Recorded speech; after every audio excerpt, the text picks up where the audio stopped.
Get mad flavor in your ear. Here comes a brand new flavor in your ear. Time for new flavor in your ear. I'm kicking new flavor in your ear. Max brand new flavor in your ear. And speaking of dope-ish, I got one of the dopest guys I know in the building. That's right. Putu Music is in the building. And he is, for me, he's like a super amazing guy. An activist. He an activist to me because he activates. He is the reason why we have this topic today of We Are the World, because I feel like he represents bringing the world together. You know what I'm saying? So Putu, what's going on? Welcome. How y'all doing, ladies? Good. How are you today? Thank you for being with us today. Thank you all for having me over here. It's a pleasure and honor. Definitely. Well, you always know we tapping in with you. We cover the third world giveaway with you. Yeah. You know what I'm saying? That was super dope. Yes. Africa. Yeah. Shout out to Dope Zulu, the whole crew out there. You know, in Stone Mountain. Yeah, y'all held it down. Flavor. Yeah. In your ear radio. Yeah, that was super dope. Y'all gave away school supplies. Y'all gave away shoes in abundance. You know what I'm saying? And clothes. Yes. Y'all had the DJ outside on the soccer field. It was dope on the football field / soccer field. For those that don't know, you know what I'm saying? Awesome event. Yeah, it was a super awesome event. We appreciate you having us on, and we appreciate you joining us today. Yeah, they loved y'all out there, man. It was Yes. So tell us a little bit about yourself, what you do, you know, what makes you do what you do. Indeed, yeah. So, Putu Music, at Putu Music, that's not actually my tag, but the moniker I go by is Putu Ball Phenom. Wait, slow that down. Say it again. Putu Ball Phenom. Yeah. So there's meaning behind each of those names. Okay. Break it down for us. Yeah, do tell. Do tell. So, Putu is actually, I take on that from my grandfather. On my father's side, it means man who does his own thing. Okay. You know? And I was the last grandchild that he held in his hand. I'm like a spitting image of him, and it was like kind of like in our culture, it's like if an elder holds somebody a baby that looks like them, it's kind of like the replacement type situation. Okay. And you know he passed away not Sorry to hear long that. after that. But so that's Puruga, and that's from the Bassa side.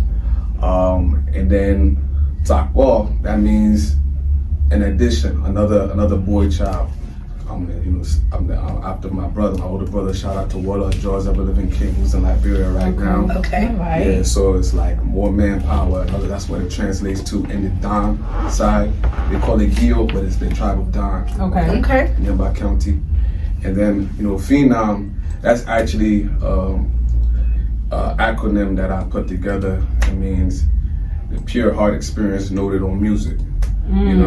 So I put it all together, and that's how the moniker. I have a few names that people know me as, but that's people call me Putu. Okay. So that's a little bit, I guess. A little bit about a lot, yeah. Yeah. But long story short, I go by the Liberian American Pan-African, first generation Liberian American. First in my generation to grow up in the States and really understand the system and see what's going on in America. For those who don't know, Liberia got a very interesting, unique history with America. But a lot of people don't really know the realness. How serious it is. Yes. And, so coming up, I was kind of like embracing, I do embrace the African American history and culture. It is part of me and everything. Right. But I recognize at a certain point that Liberia's history was not really accurately told. It is a part of African American and American history. Okay. And that separation was there. So at a certain point, I recognized that I made it my issue to be that vehicle to shed light on that, and that connects. So my whole platform, everything, a lot of what I do is dedicated to putting that truth out there and repping for a lot of the people who passed away during the war, you know. Okay. Which, you know, and Ebola, which that's real political. But I feel it's a divine purpose. So that's the gist of it. So I do music, motivational speaker, entrepreneur, among a lot of things, you know. But that's just the gist of it. I have a deep respect for you, Putu. I don't do know too. if you know that. Yes. Appreciate it. You know, Likewise. we met at a job, you know what I'm saying, working, but we were able to connect and do things outside of that. And I just have like a really deep respect for you of how you move, you know, what you represent. I think that it's really dope how you, how do I say, like you put what you see, like I was saying, be that change that you want to see. Right. He is like definitely that. You know what I'm saying? Like you put yourself out. Yeah, you put yourself out in the front line to represent what you see needs to be fixed and what you see needs to be heard. And I really, really respect you for that. Definitely appreciate that, you know, and that's really, you know, motivation, you know, hearing that, because it's like the reality is a lot of weight, you know what I mean? Yeah. I recognize, I can take the origin of when I really understood where it was. It was actually Hurricane Katrina. Okay. That triggered something within me, you know what I mean? Okay. We all remember that. I was like, you know, 19, 20 years old, like going to school, just going around, hanging out, just, you know what I'm saying? But I had that consciousness. But something triggered within me when they called people refugees. You know, our brothers and sisters refugees. Yeah. And like a lot of Liberian, like in my culture, a lot of our family and people are refugees. Right. So I you know, that was a trigger. It was a trigger, and I started going down a rabbit hole because a refugee. What is a refugee? A refugee is a person who don't have a home, Right. you know, just roaming around. They've been displaced. They've been displaced, right? So I went down the rabbit hole and I was like, all right, if there's a natural disaster around the world and there's Americans in that country, America goes to save them, you know what I mean? Right. Like those people. There's a backup. So who is the people for African Americans, black people in America? You know what I mean? That was the question that came to me, you know, in my brother. So then I recognized that Liberia was actually supposed to be that country that was supposed to be catering to the needs of black people all over the world. Okay. Specifically black American, but not just black American, but, you know, it was largely built with that. Right. Isn't that why it was named Liberia? Because you're liberated? Land of Liberty. Yeah, it was named after that. So it was like, wait, so Liberia is supposed to be this nation that is helping our people. Okay, then where is Liberia at? And then I'm looking at it and then I recognize, oh, there's a reason why Liberia is in the situation is in, you know, so that it wouldn't be strong enough to cater to our people in a particular time. Right. So that rabbit hole, I went deep, spiritual. You know, me and my brother, you know, we made a pact that we realized like there's something about this Liberia that even Liberian people didn't understand. Okay. And we made it our duty to start speaking the truth and reconcile and bring our people together, because the country was just getting out of a civil war. And it came to me that there's going to be a time in American history where a lot of people going to want to leave America, and Liberia needs to be intact. So, you know, I'm a spiritual person, and, you know, the spirit was like, make sure you speak the truth and protect Liberia at all costs. And, you know, it came in handy, you know, by the time Ebola came, you know, we was in position, like the movement we had set up, you know, we was in position to really make a big drastic change in that situation. You know? And you are a true representation of your culture. Like you hold fast. I saw that, you know, doing the event, and that, you know, you're very involved with your community, and that's a beautiful thing. Like, people really honor and respect you in the community, in your own individual Liberian community. You a big deal, guy. I mean, at the end of the day, it's just our people is traumatized. Our people have been through a lot. We've been through a lot as a people, and Liberia has a bad name out there. Even though it kind of started off, you know, with promise, or there was issues that, you know, and people don't know and understand the Liberian people. Right. So, like, I just embody that whole idea to bring in that, to speak out, to speak the truth on behalf of our people. So a lot of people understand, and I'm starting to get to know exactly what we represent. You hear the cries, and you hear the revolutionary cries, huh? So with that being said, we're gonna flow into Revolutionary Cry by Putu.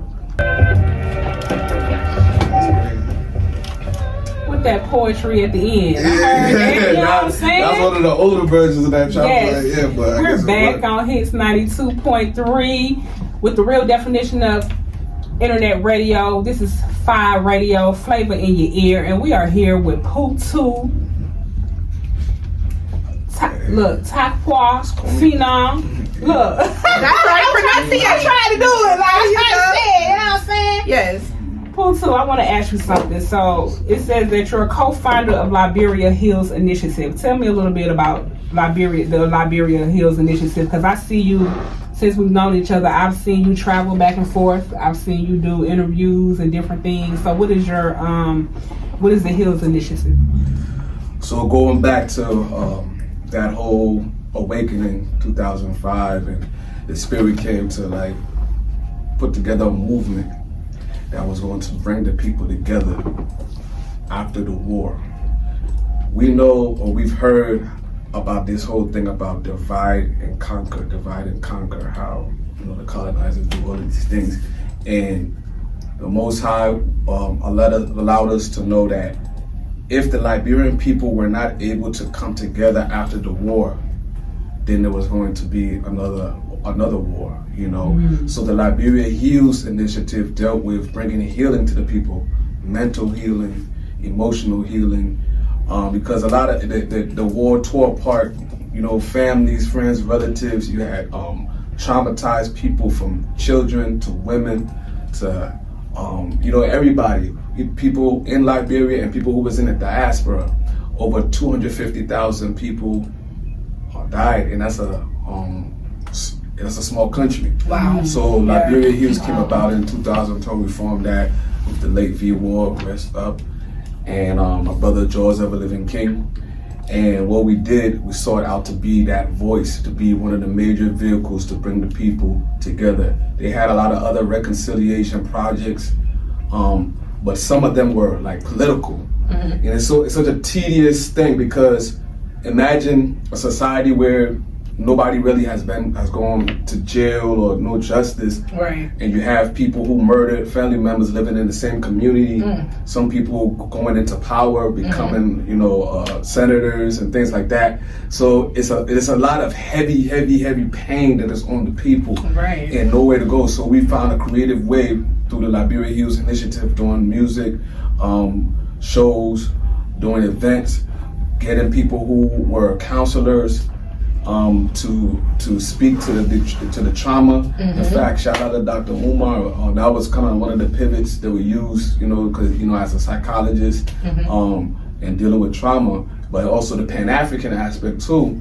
I shared with him what we had going on with Liberia Hills, and he was able to, we worked it out for him to go to Liberia, and he helped shine light on that. So it's been growing since 2012. It's going on 11 years. But it's really been a real instrumental to helping be that glue to help keep the people together. Right, right. That's what Liberia Hills is all about. Okay, that is very good. Yes. And keeping the community together. So what you got going on in our community here? What do you have going on right now that you're working on?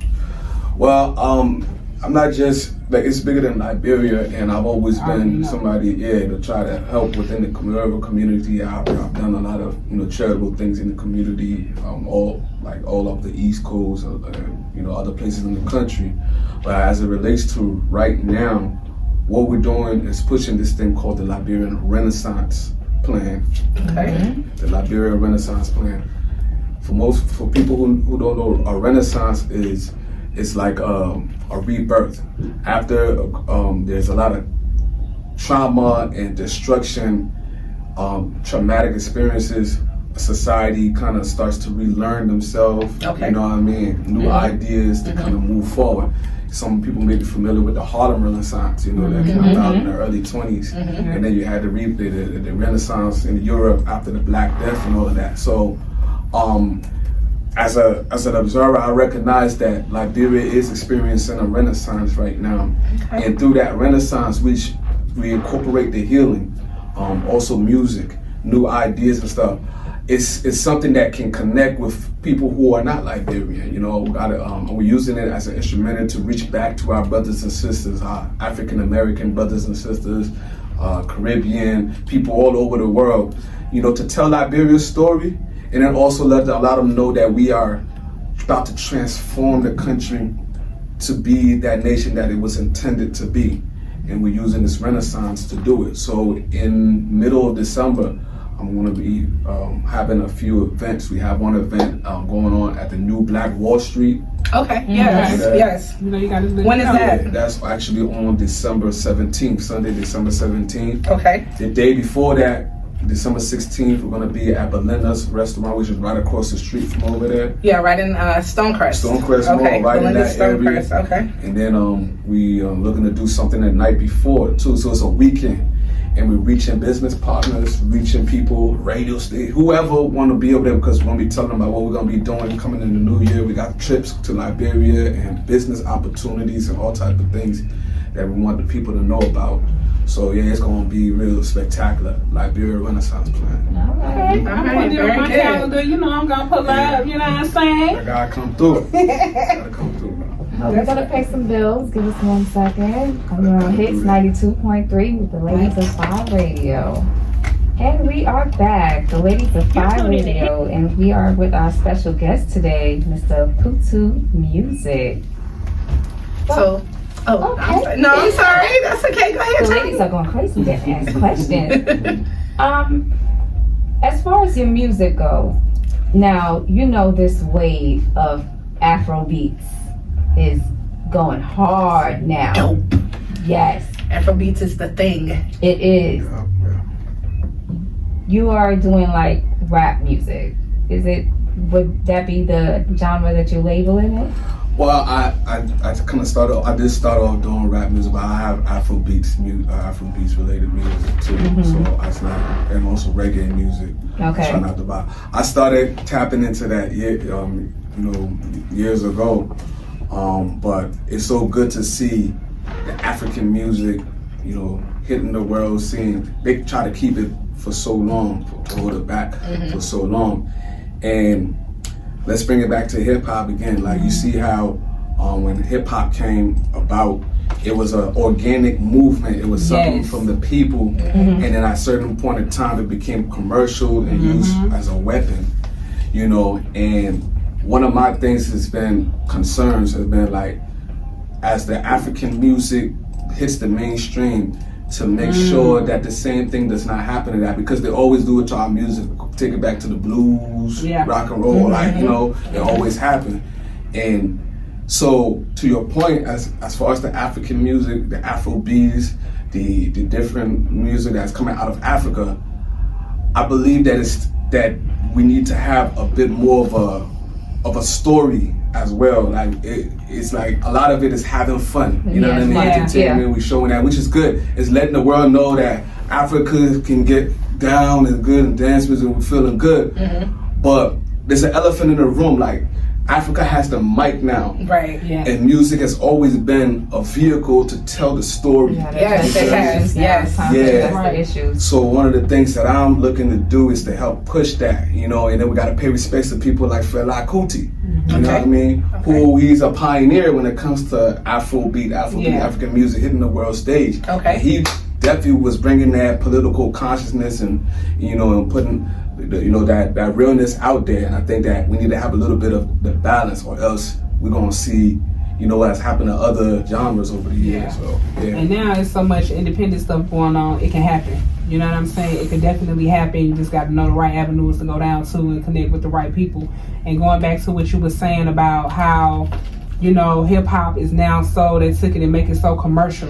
You know what I'm saying? I was in a chat or something with somebody, and they were like, oh, or maybe I seen a post, but I had to comment on it, and they were like, oh yeah, that were talking about battle rap, and they were like, "Oh, it's just so negative or whatever," and I'm like, "No, it's not." I said, if you go back to history, battle rap, breakdancing, all of that was a way to come together to let your frustrations out vocally versus physically. Right. So it's not negative, it's a positive. You know what I'm saying? They battling out in lyrics versus with your hands or with guns or with whatever. You know what I'm saying? So people got to know their history. Like you got to know the history of hip hop. You know what I'm saying? Yeah. It's not a negative, it's a positive, because we ain't out here because we don't like each other, we ain't shooting each other, we battling it out on the mic.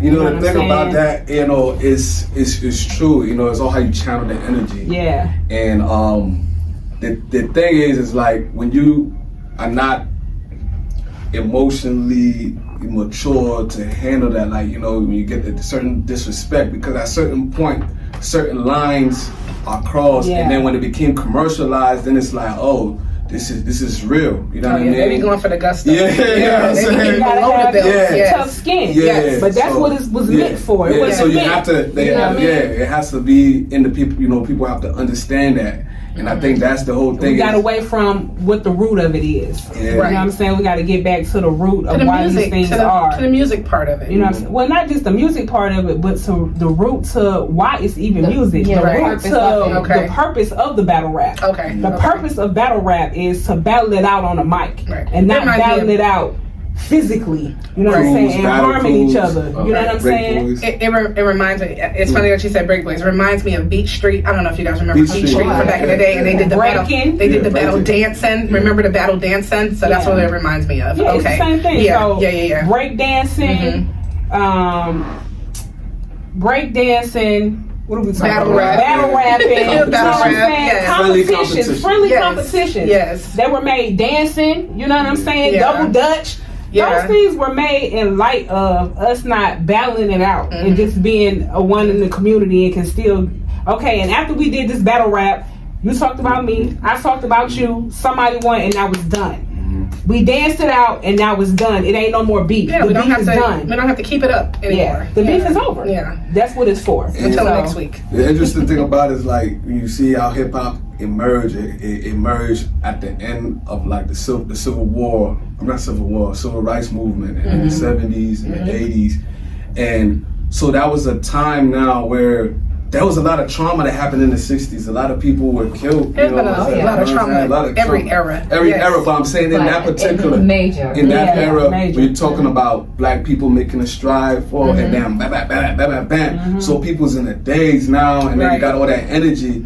You gotta find something to do with You it. gotta find something to Yeah. do with it. Yeah. And so when they saw what was going on, it was like, oh man, we gotta find a way to weaponize that. And then you have the crack, and then you have the drugs in Yeah. it. So you don't even have the opportunity to kind of be mature in your, you know, all I know is you disrespecting me now, you know what I mean? Like, Yeah. yeah, it's fun. Yeah, you took it all but it's away. like, Yeah. okay, Now it's they've gone away serious. from fun. Yes. That's kind of how rap music got its exposure. It's Right. because it was telling them stories in the neighborhood. It was. Right, NWA, Telling everybody's That, real. You know, like Yeah. you all got of to those. know about the pissy staircases and this and that was Right. going on. The Yeah. Marcy Projects and everything. in different Yeah. neighborhoods and things like that. So it The kind of message. yeah, that's what I'm saying. With the message that Yeah. It was it the definitely put out a message. And it's because people can relate. Yes, And that's so- why it became popular. So now I know we kind of like shifted topics, but kind of getting back to where we were talking. Like you said, you have the mic now.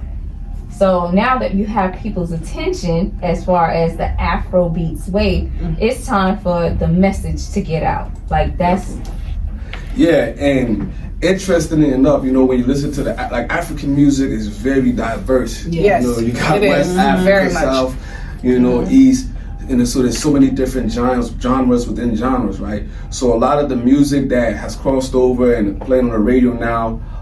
Is coming out of Nigeria, you know, and then now South Africa is coming in the mix with the girl Tyler. Yeah, you with know. water. Yeah. So interesting enough, again, you see this flag right here, right? Like, if you would think, let's rewind like 20 years ago, if there was going to be any country that was going to be the African country that would be the first to cross over into American mainstream, you might think that it would be this country over here. But the thing about it is that like music, through the music, the truth emerges. Okay. Right. Yes.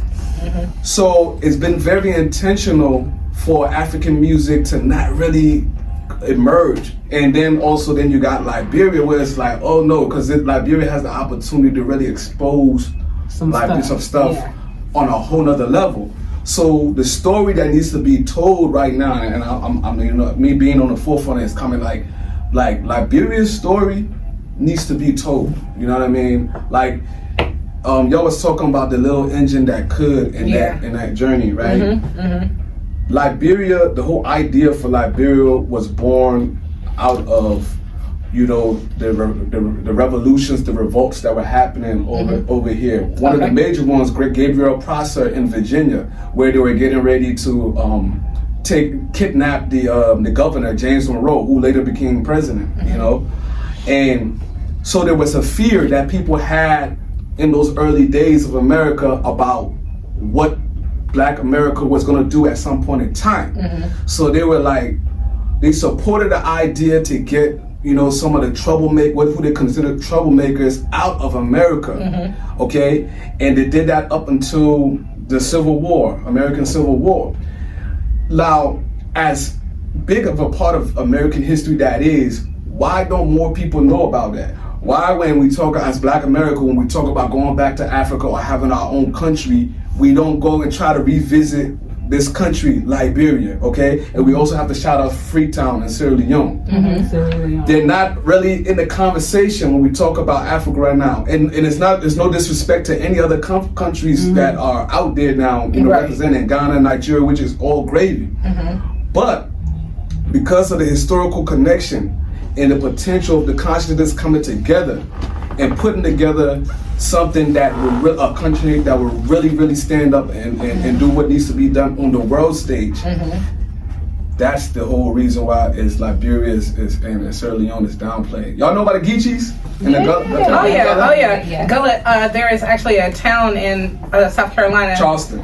No, not Charleston. It's another little town outside of Charleston. It's a little Gullah town and its own individual country. Okay.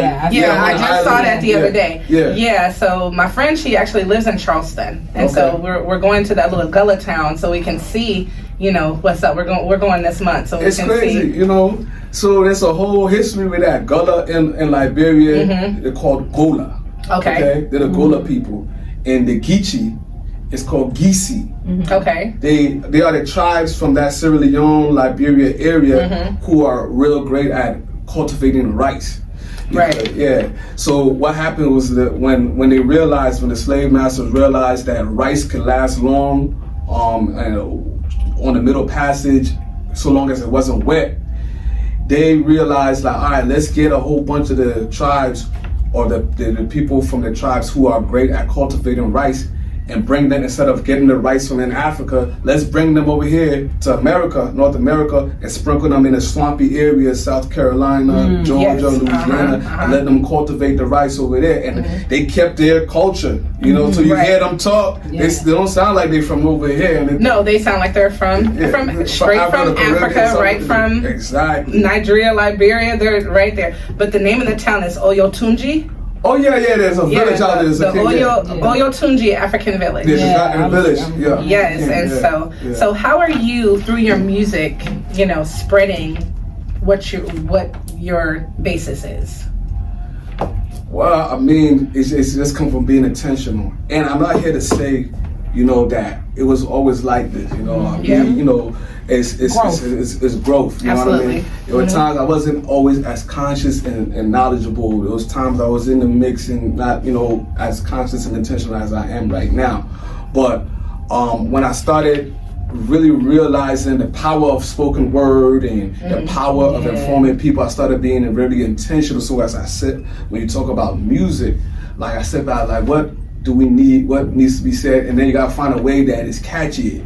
You know, because some people say, oh, you don't want to listen to music that is empowering because it's not hot or it's not, you know what I'm saying, it's not, you know, the wave. But I found creative ways to put the message in there. I don't know if y'all have the RBG Reloaded. Oh yeah, you know that's coming up next. Yes. You know that's my song right there.